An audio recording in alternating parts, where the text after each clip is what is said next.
supportive ang fans sa love life ni Sanya Lopez na recently ay nakakuha rin ng approval mula sa kanyang kuya Jack Roberto.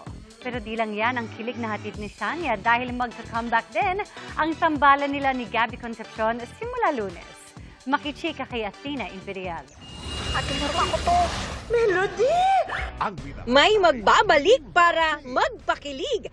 Sir, kailan niyo naramdaman yung kuryente? Buti dumating ka. Doon ko unang naramdaman yung kuryente. Yan ang tambalan ni Sanya Lopez at Gabby Concepcion sa seryeng First Yaya. Mapapanood na yan simula Lunes, June 29, 9:35 p.m. sa GMA at 11:25 p.m. sa GTV. Bago yan, napalaban sa isang extensive physical activity si Sanya Lopez at ang kanyang fans para sa kanilang 10th anniversary.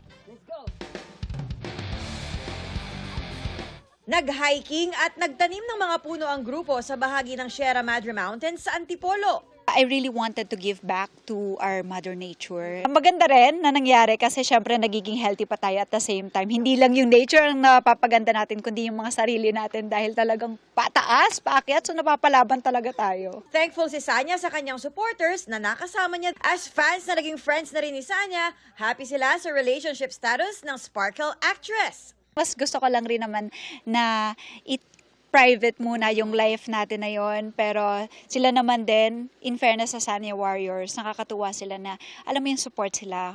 Kung sino man yan, kung sino yung makapagpasaya sa'yo, masaya din sila.